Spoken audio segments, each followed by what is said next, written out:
What's going on, everybody? Welcome back to the Max Manus Pod. Today's guest is, simply put, a legend. I don't think you're going to find a single person out there in any walk of the baseball world who's going to dispute that. Dusty Baker, for as much of a legend as the man is, just in terms of, the baseball reference pages, both as a player and a manager, which I spent a lot of time on researching this, let me tell you. Beyond that, just the person he is, the character he is, the story he has, the joy he has, and just the wealth of knowledge and wisdom that he is something that I hope you guys can appreciate, that if this interview can even be representative of a sliver of everything that encompasses Dusty Baker, the baseball man, then that would mean mission accomplished. But man, we could have sat and talked for hours. We touched on so much. We talked about his managerial career, his playing career. We talked about his father's influence on him, about trying to prove him wrong after his father told him in 2002 that he didn't know if he was going to ever win a World Series after that. We talked about his experience fighting in the Marines, his experience fighting racism in the South as a player, and with Hank Aaron, when Hank Aaron was going through everything he was going through with the home run chase. Man, I mean, a dude that has encompassed 6+ decades of baseball and still as sharp as ever, still as witty as ever, still learning, still smart, still dialed in, still in baseball, working for the Giants now, about to come out with an autobiography that we touched on a lot. Man, I don't know what there is to be said about Dusty Baker that hasn't been said already, but this interview was one of my favorites I've ever done. I hope you all enjoyed as much as I did. And man, I'm still sitting here kind of just shook from having gotten to talk to an absolute legend in the way that Dusty Baker is. There's an awesome Bob Gibson story towards the end that Michael K. actually, when I asked him, hey, I'm having Dusty on the pod, what should I ask him? Michael K. said, I got one story you need to ask him about, and he did not disappoint, so make sure you hang around for that. But man, the whole interview really is just full of gems, so I hope you all enjoy it as much as I did. Without further ado, let's get into the interview. What's going on, everybody? Welcome back to the Max Manus Pod. Today I am deeply humbled, deeply grateful, deeply appreciative to be joined by an absolute legend, somebody who shared a clubhouse with everybody from Satchel Paige to Hank Aaron to Barry Bonds to Bryce Harper, somebody who, at the time he retired, had played, coached, or managed in 3% of games in MLB history, which is just mind-blowing. A former Marine, a cancer survivor, a 2-time World Series champion, one of the most beloved men in baseball, and somebody who, as long as the voters have their heads screwed on tight, should be getting the call to Cooperstown before long. Dusty Baker, it is an honor. Thank you so much. Well, thank you, man. And you know something, you're the second family that I know that's a Manis. And the other family was Robbie Manis, whom I've known as such a little kid. Now he's probably 55, 60.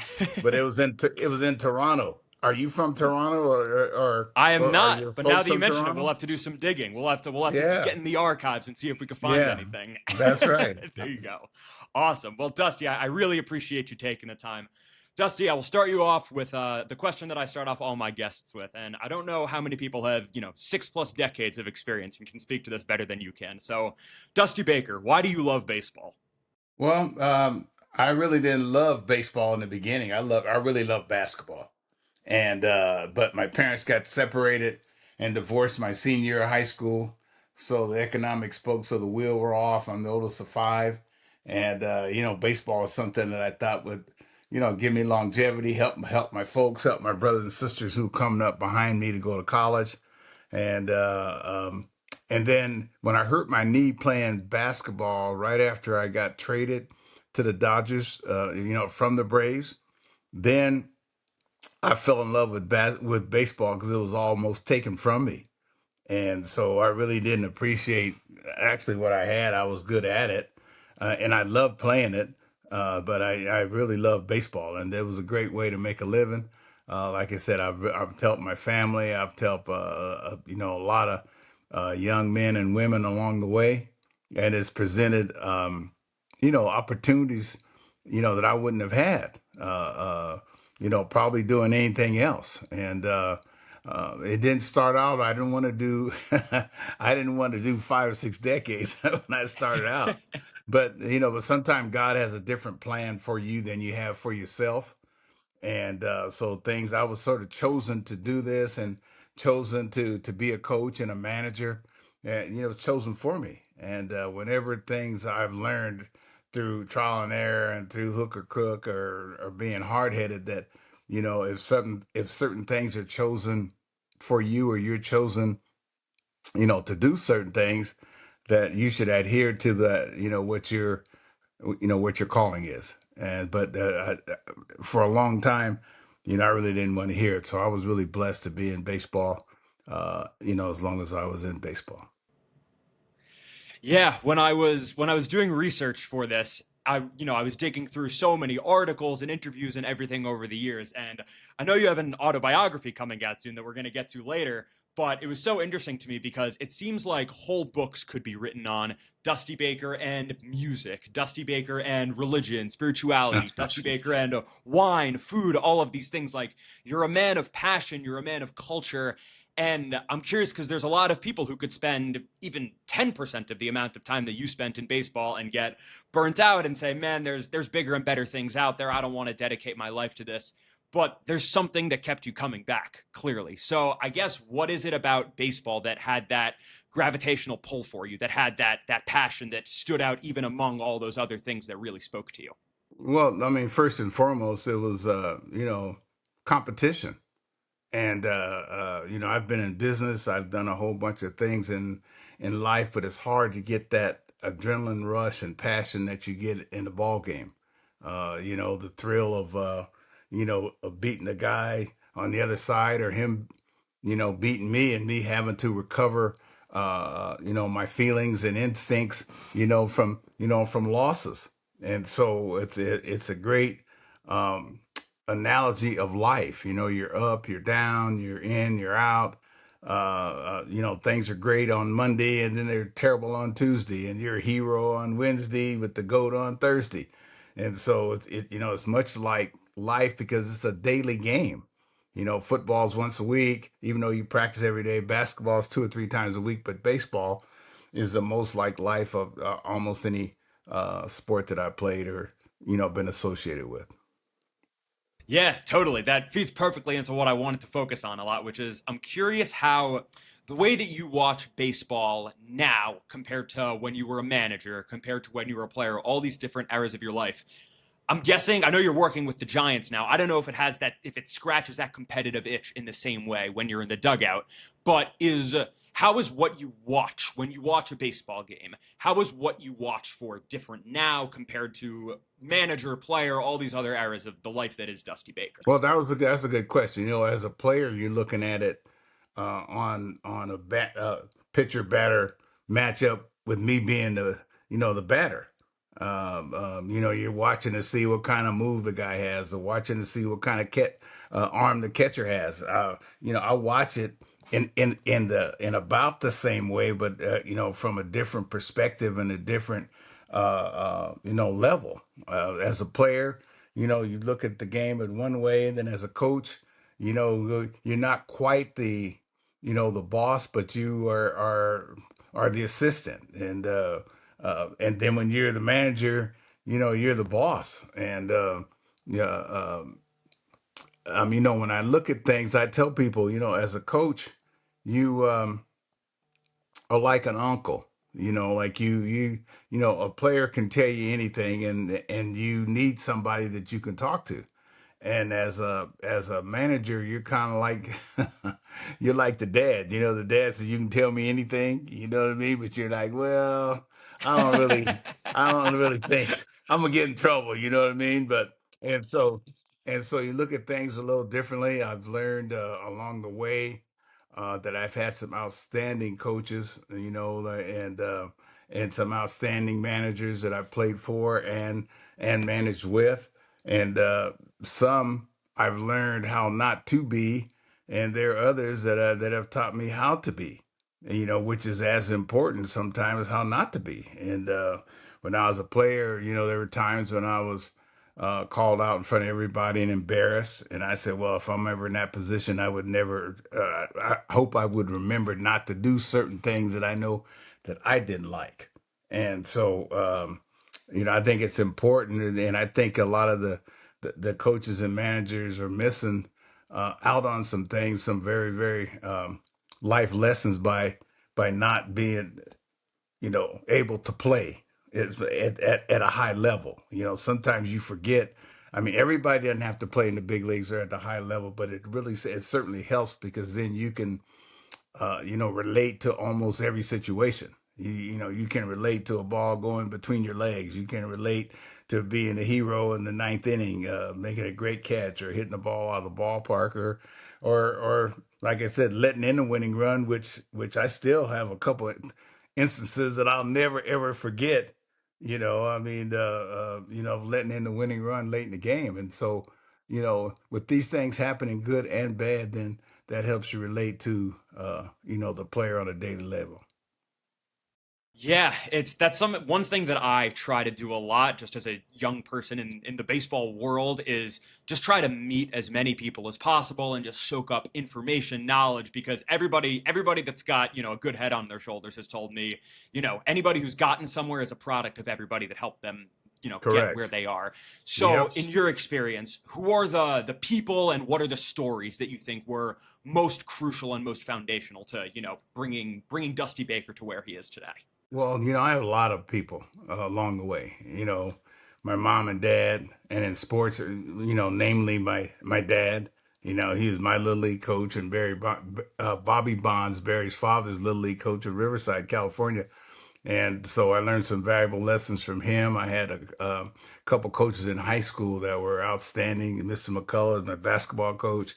I had Coach Eaton as a football coach. They taught me just different things along the way, on the way up. And then when I got to, I'm sorry, and I'm forgetting my American Legion coach, who was Spider Jorgensen, who played with Jackie Robinson, and I didn't even know that he played with Jackie Robinson until I don't know, 10, 12 years later, and because he never Wow. told us about it. And so, I've had some, like I said, Clint Courtney, Bill Lucas along the way, Hank Aaron, um, let me see, Lou Fitzgerald, some coaches that mostly coaches, even more than managers. I had Jim Gilliam when I got to the Dodgers. I had Preston Gomez. I mean, these guys knew baseball, they knew people, and then when I got into coaching, I was really good friends with Bill Walsh and also Al Addles. I mean, and they helped me a lot as far as dealing with players, as far as dealing with with management, upper management, because when you're a coach or a manager, that's the epitome of middle management. I mean, everybody thinks that you're the boss, but everybody got to serve somebody, like like Bob Dylan says. And people think you're the boss, but you're almost the boss. You're not quite the boss. So sometimes you need some lessons on how to deal up and how to deal down as well. Yeah, your reputation and I think the place you hold in baseball history. One of the big things that I think everybody will associate with Dusty Baker forever is just he's just a people person. Like, every single person in baseball, you'd be hard pressed to find a player who played for you, a teammate who has, who if you ask them about Dusty Baker, they're going to rattle off a bunch of bad things that they don't like before the things that they do like. When Yeah. you were a player, do you think you had that same mindset of just, man, I'm not necessarily likable to everybody, but just I want to Yeah. get to know everybody and I want to learn from everyone as I can? Or did that grow as you got Well, older? that's not exactly how it happened. It just sort of evolves into things. And you kind of just let it happen, and you try not to be judgmental, and you try to let that person be themselves. You be yourself, as honest as possible. I mean, some of these lessons I learned from being the oldest in my family. I mean, that's where it starts. That's where leadership starts excuse me, in the home, with your mom and dad. And then I was almost a captain of every team that I was on coming up in school. So, you're kind of thrust into that situation. And then what really helped me to get along with people, not that I'm such a people person, but I give, most people a chance, is when I was in the Marines. And the Marines taught me some very valuable lessons. I went in the Marines at 19 years old in the reserves while I was playing, baseball. And there were guys that some guys couldn't read or write, but they could take a engine apart like they were a doctor. And yeah, and then you learn that everybody has a skill, and everybody has something that they can do well. And like I said, I learned a lot. I learned a lot from being in the South with Hank Aaron. You know, uh, the Honorable Andrew Young. I mean, at a young age, I was hanging with some of the civic leaders of all time, not because of me, but because I was tagging along with Hank Aaron, and it was always Ralph Garr and myself with Hank. And so the night of the draft, when I first got drafted, the night of the draft, I prayed that I didn't. Excuse me. I prayed that I wouldn't get drafted by the Atlanta Braves because I didn't want to go to the South. That was at the time when we had civil unrest. There was anti-Vietnam, anti-conformity, almost everything. But in fact, shortly after that, I realized that that was the best thing that ever happened to me because I got to meet Hank Aaron, Ted Abernathy, you know, like I said before, Andrew Young, Maynard Jackson. So it was really enlightening for me to meet a lot of the people uh, that my mom had taught about. See, my mom was a black studies teacher. She went back to school while I was playing ball. And so a lot of the people, that I met were some of the people that my mom had made me, read about. And, we always had magazines around. We had Sepia, we had Ebony, we had The Jet, Pittsburgh Courier. We had a number of black um, magazines and things that to give us pride in being African American, and so that really was enhanced when I went to the South, and like I said, that was one of the best things that happened to me. Yeah, it's interesting because I think a lot of people, when they're faced with very, very human, very real things like you're talking about, that it could make a lot of people kind of say, like, man, this baseball thing really isn't that important. Like, it gives you perspective and makes you say, like, I want to focus on the bigger thing. But it feels like your perspective, the way you took it, wasn't baseball's not important. It was, I'm in a position in baseball where I can influence people about these things that I know are so much more important. So I Well, have to take baseball well, all the that more came, seriously. yeah, but that came later. That came much later. Mhm. So, you want to walk me through the timeline? No, in the beginning, it was a matter of economics. My parents got divorced. I'm the oldest of five, and and we needed money, and and the Braves were there at the right time. Like I said, it's not where I wanted to go, but it was right on time for me. And then I was there, to make money. I played winter ball like 3 years, to make money to send money home. And so, I had to make it. And then all these other things evolved into my life, later, even though I had experienced a lot of these things when I was younger and didn't realize that that was going to really mold me to be able to learn the things that I was able to learn. And looking back on things, I'm like, hey, I was put in this situation to learn this, or I was put in this situation, good or bad, to learn that. And then now it's my turn. My dad told me, one time I was thinking about just, going to the woods someplace and just checking out, period, of society, and things were upside down. And then my dad told me that the Lord wouldn't have put me in the situation of meeting all the great people that I met at such a young age, you know, excuse me, for me to, take it to the woods someplace and hide away with it. And he said, it's not yours to possess, it's yours to share. And so, Wow. that really hit home with me. And I was like, well, maybe this is what I'm supposed to do, even though half the time that's not what I really wanted to do. So that's why I said sometimes you got to accept, the responsibility that you've been given. Listen, as far as I'm concerned, mission accomplished. I mean, I think you've spent Well, 6+ decades doing it. You're still doing it with me yeah, now. but not yet, not yet. I haven't finished yet.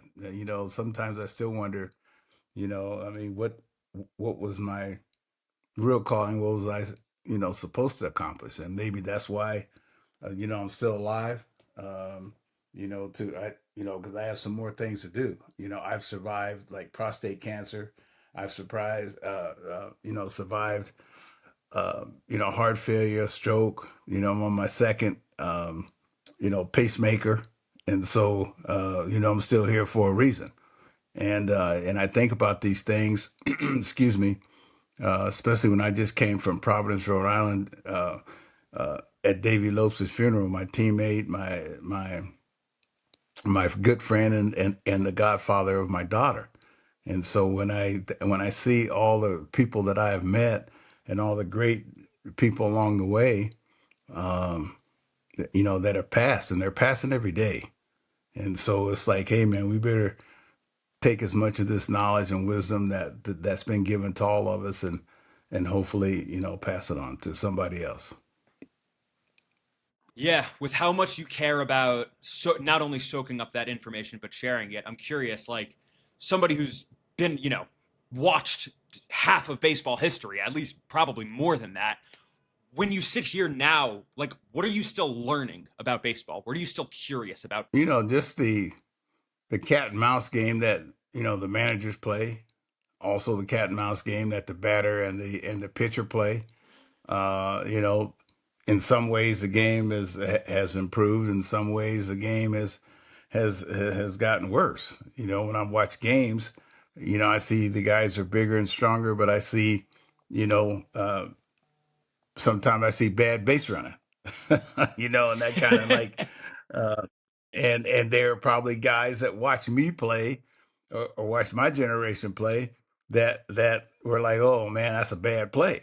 And so, every generation critiques the past and the present generation. So, when I watch a game, I like watching baseball games, and I like watching sports. I mean, I like watching football, baseball, basketball, track. I mean, swimming, you name it. Like I like sports, soccer. I mean, you name it. I'm not crazy about the ultimate cage fighting stuff. You know what I mean? So, but but in general, I like watching sports. Towards the end of your career, I mean, you saw baseball change in so many different ways, but especially towards the end of your career was when analytics and numbers and data and all that, it's been around forever in various forms, but the analytics Right. movement in terms of what people think that represents was kind of the final chapter of your career, if you will. I think a lot of people would be quick to place the anti-analytics label on you as a manager. Do you think that's fair? How would you classify yourself? Well, hey man, I was using analytics when it didn't have a name. You know what I mean? And so I was using pitcher batter matchup, left right, fly ball to ground ball ratio, or I mean, a bunch of stuff every day. And so I really don't care what people say. I've gotten to the point where, hey man, you can say what you want to say because they're going to say it anyway. And so it's easy for people to say he's anti this or anti that. See, the only thing that I can say is I am a combination of both, my experience and the analytics at the same time. And the only problem that I've seen really when people say you're anti-analytics is if you don't buy into 100% of of of analytics, because there's certain things and certain feelings that God gave us that we need to cultivate at the same time, and which is called experience, being on the field, being in that situation a whole bunch of times. So it really doesn't matter. I mean, as long as I was winning, uh I don't care what you say. And see, there are some times when I even would want you to underestimate me, or want you to think that, hey man, he never really doesn't know what he's doing, and then therefore I have the upper hand on you from the very beginning. There you go. And when anybody tries to talk, talk smack at you, you just show them the two rings and you say, "Hey, man, No, that no, says all no. that If needs they to be talk, said." if they talk smack, I just let them talk smack. Go ahead, man, because it's a waste of my time to listen to it, and a waste of my time to even talk about it. I love it. What about when you see like ABS and the pitch clock and all these new developments in baseball? What are your thoughts on Well, them? my thoughts are you can't stop it. You know what I mean? So you got to learn how to use it and how to adjust to it. I mean, these new rules and different things. They don't ask any of us our opinion of it. Before they enact it. Like I was telling you before, is that you got to serve somebody. So therefore, we all have a boss, and whether you like it or you like it or not, the commissioner and the commissioner's office runs the game. And so the best thing for you to do versus fighting it, the best thing to do is to try to learn how to use it and try to learn how not to make mistakes if you don't know how to use it. What's your long-term outlook for baseball as far as where we're at right now? Because it seems like to a lot of people the game's in as good a spot as it's been in a really, really long time. Well, it's in a really good spot, economically. I don't think it's in a very good spot, um, you know, uh, uh, as far as equality is concerned, especially racial equality with the lack of managers, the lack of minority American born minority players. Even though hopefully it's getting better, since the commissioner's been in there, but it takes a while. And I hope that soon we'll see some fruition, from the efforts. Um, uh, I think a lot of people are probably um, afraid of the situation, the bargaining situation right now. I Yeah. mean, and I think that's something that I hope it doesn't happen.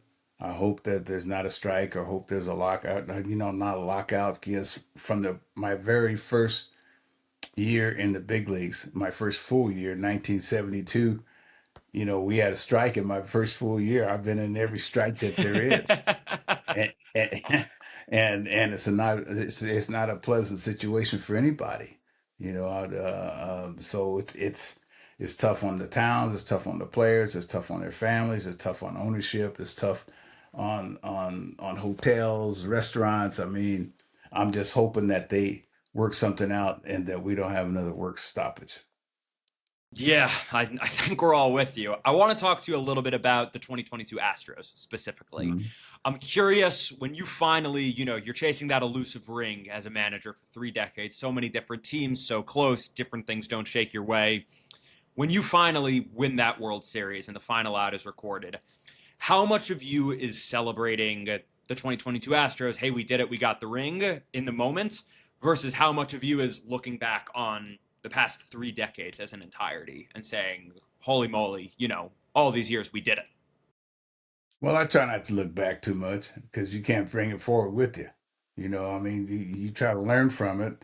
But to tell you the truth, well, the only thing I look back upon is when we didn't win in 2002, and my dad told me, he says, "Son, if you didn't win that one, I don't know if you're ever going to win one." And that's in most of my life, as much as I love my dad, and my dad was my biggest supporter, I always try to prove my dad wrong. And see, sometimes in the past generations, negative motivation was as powerful as positive motivation.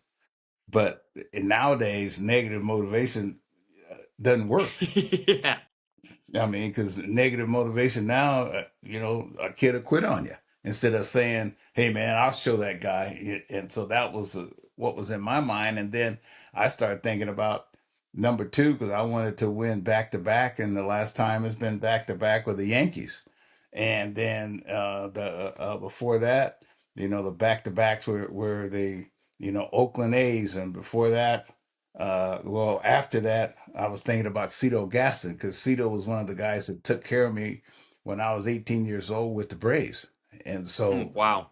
yeah, and so that's the first thing that came to my mind was Cito Gaston up in Toronto, and I wanted to emulate that. I mean, see, we were like 2 wins away, really from going to the World Series 4 years in a row.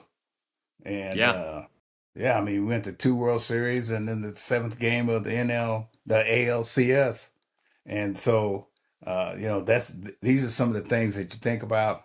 Um, but hey, man, I had a good run, and now it's my turn to try to, help some of the other younger guys. There's this awesome, awesome shot that I want to specifically talk to you about. It's when the final out is recorded. of, game 6 of 2022.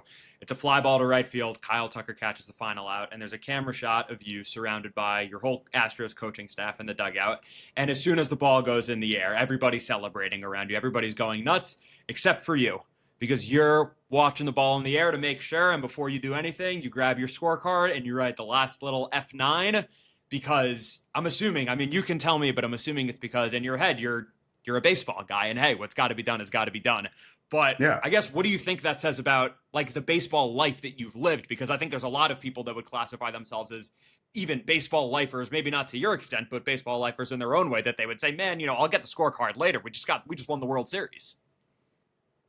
Well, I don't know. That's just something that's what I do. I mean, a man got to do what a man got to do. And, even though there was a big moment, I mean, you still got to, the final out on the scorecard is always the hardest to get. And I remember when when I was playing, Billy Williams told me, he said, Dusty, try not to make the last out of the game. And so if everybody has that mindset, heck, the games will go on forever. But that was what was going through my mind.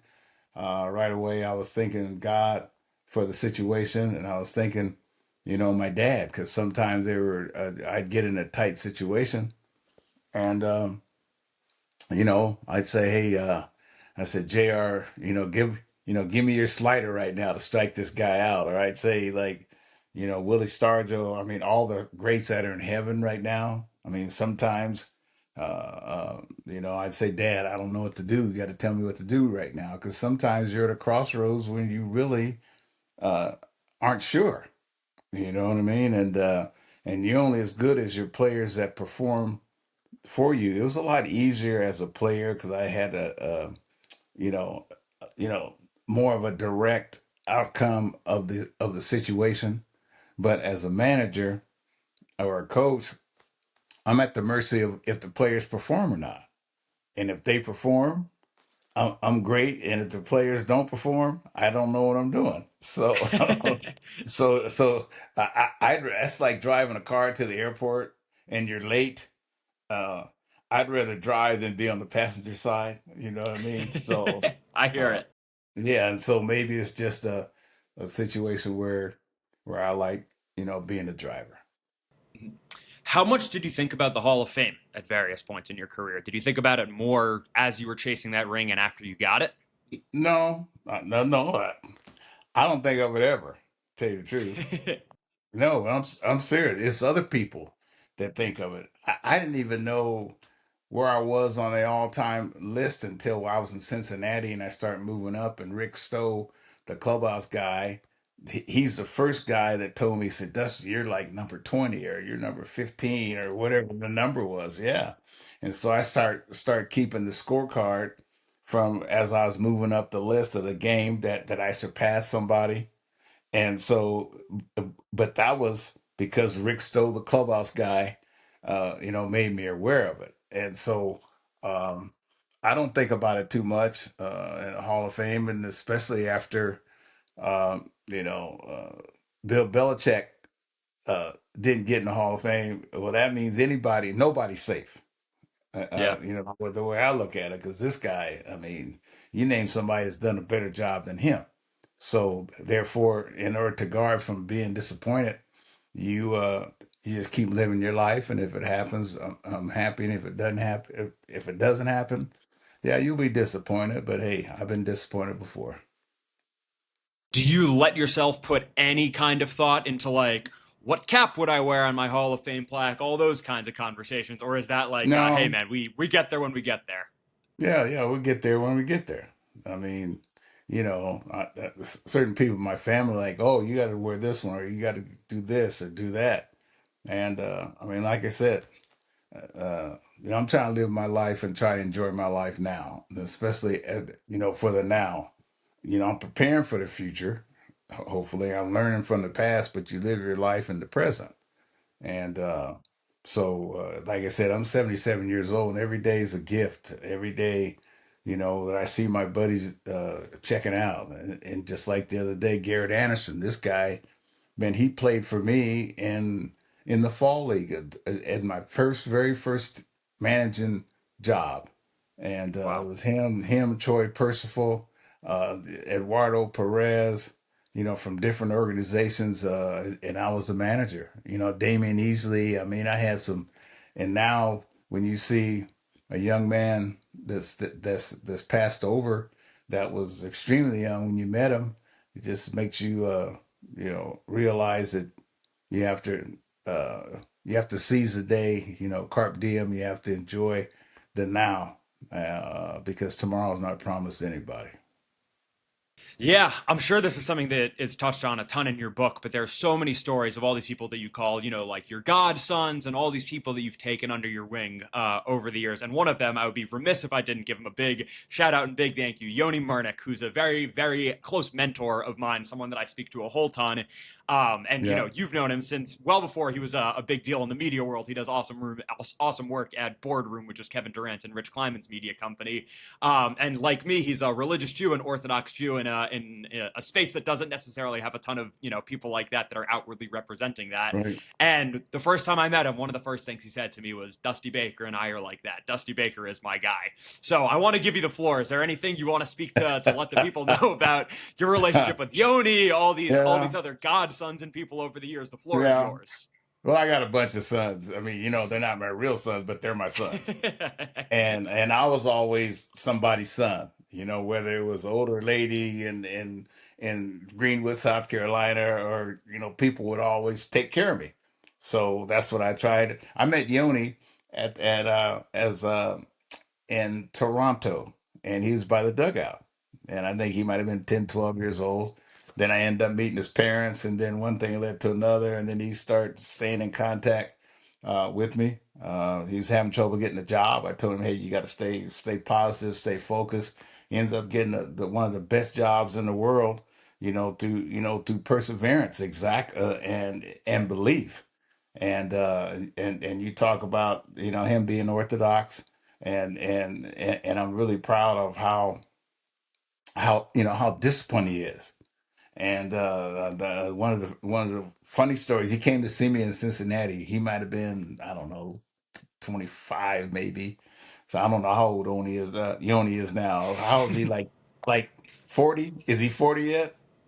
I won't guess. I'll let him share if he wants to share. Yeah, I would I'm say serious. sure. 30s, upper 30s, 40s. No, I don't know. So anyway, man, I was having trouble finding him something to eat. And everything has to be kosher. And I thought I understood kosher, but I really didn't until I was hanging with Yoni. And so, like, it's always nice to learn something from somebody younger, because they keep you younger. I got a young son. He's 27 years old. He plays with the White Sox. I got a younger wife, Melissa. She's 12 years younger than me, and I got a young daughter. And so, being around these young people, my daughter's 47, and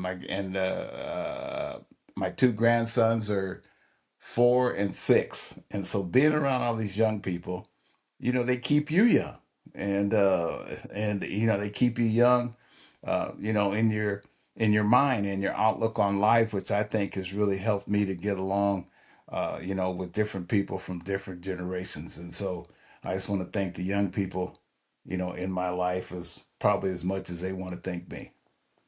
Yeah, it's so cool to hear because I'll tell you, as someone who keeps, the same rules and restrictions and all that Yoni does, like the kosher food and all that is something like, I never want to be in a position with that. I do my stuff. No one else, I don't Right. want anyone else to be concerned about that. But to hear the story, Yoni told me, he was like, Dusty thinks kashrut is like the coolest thing in the world. He was like, every time I would go to see him, Dusty would insist we go get the kosher food. He would always, he would bring me to the team dinners and he would tell the players, like, watch this Jewish kid, he's not going to touch any of this free delicious food that's in front of him. So, like, I hope you know that to people like me, to hear that people like you think that's like cool is just the coolest thing in the world. Well, just to be dedicated and to do what your religion tells you. I mean, hey man, I don't do any. I can't say I don't do anything, but I don't do. I should do a whole lot more. The way I was raised in my religion, and so like when I see a person that's that dedicated, I think it's so cool. Just like I used to bring Bregman some matzo ball soup. If he wasn't feeling good, or or something at Passover. And so like I tried to learn as much as I can about different cultures and different people that helps you, get along with anybody. And one of the best books my mom made me read years and years ago was Economics and Politics of Race, which I don't know if you can see, but I got a bunch of books that mostly, you know, mostly were given to me by my mom or relatives or people in my family. And, those books have helped me, just like the Economics and Politics of Race helped me when I was young. There you go. Yeah, you soaked up everything along the way. It's very apparent. Is there anything else you want to talk about with your book? I'm curious. Specifically, I wanted to ask. Everybody can throw out the Barry Bonds, the Hank Aaron, all these people that you met along the way. Are there any like underrated baseball minds or baseball people that you think are highlighted in the book that you think might not necessarily give them their shine? Yeah, I mean, there are guys. I'm lucky, man. I had some of the greatest guys and greatest players around. I mean, guys from unheralded Robbie Thompson, Kurt Manwaring, to Will Clark and uh, Ellis Burks, Kenny Lofton. When I think back, I was like, I mean, sure, I had the Sammy Sosa's and Barry and Jeff Kent, but the guys like a Ramos Ramirez. I mean, some of these guys were unheralded great players. D. Lee, every town I was in, Joey Votto, Jay Bruce, Brandon Phillips. I mean, the list goes on and on, of the people that I really uh, hope that I helped some in their careers because they definitely helped me in my life, and they put me in a position of winning. Put me in a position to increase my living. With not only for me but for my family as well. And so a manager is only as good as his players. And I don't care what anybody says. I mean, I'm the maestro of the orchestra, but hey, man, I'm not playing the violin and the cello and everything else that you need to play in the orchestra. And so I've had a great time. It's been fun, being around the guys, Bronson Royal and some of these guys that make you laugh. That's the thing and that's the thing Hank Aaron liked to do. That's what a lot of people don't know about Hank Aaron. See, he liked to laugh a lot. And even when he was going, through what he was going through, trying to break the record, Ralph Garr and I were in charge of making Hank laugh and keeping him loose. And when I think back, I mean, this guy was probably not probably. I mean, he's the greatest player that I've been around. I mean, and some people argue, say Willie Mays, but I wasn't around Willie that much. You know what I mean? So, uh, you're comparing great to great. I mean, that's what kills me when it's like, hey, there degrees of greatness, or is it just just great? And so when I look around my office here, and I look at my weight room over there, and I see the pictures on the walls of the greatest players of all time, and then I realized that I was truly blessed to have been chosen to be in that situation. There's one specific story before we get out of here that I did some asking around with some people in baseball that I said, are there any Dusty Baker stories? Anything that would be good to ask him Oh about? Lord.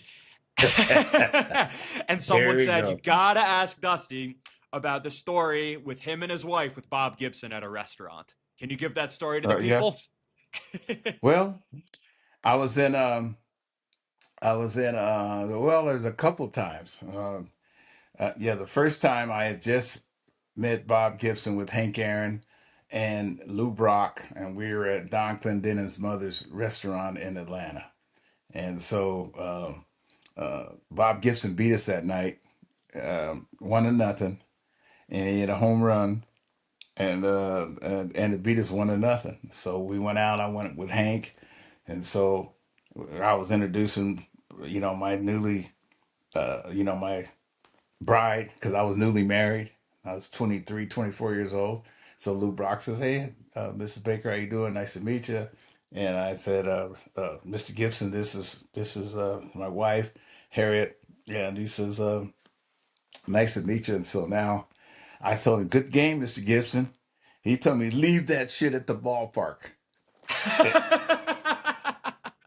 and so I'm like, thought I was bad. I like, hey, let's go, let's get out of here. I told my wife, let's get out of here because nobody curses in front of my wife. I was just about to beat him up, and so now we leave. I was scared to death, man. I wasn't gonna, I wasn't gonna do nothing. But Bob Gibson, he's one of the only guys beside my dad that kind of intimidated me because I wasn't intimidated by anybody except my dad and Bob Gibson, and I admire both of them.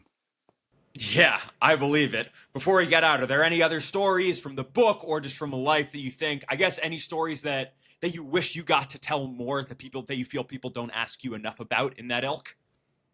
Mm, well, not really. I mean, I got 1,000 stories. I can go on forever and ever. You know, no, I mean because I was like I said from a very young age. Well, 19. I was hanging with Bob Euchre, and in my book you'll see, and Cleet Boyer. They took Ralph Garr and I. They always buy the rookies a suit. Well, they took us to the Playboy Club, and so I took a Polaroid, sent it to my buddy at home, and the guys always took care of us. Satchel Paige. We'd go to Hank's room, and Satchel Paige would tell these stories, and Hank was telling quit lying, and he probably was lying, but they were great stories.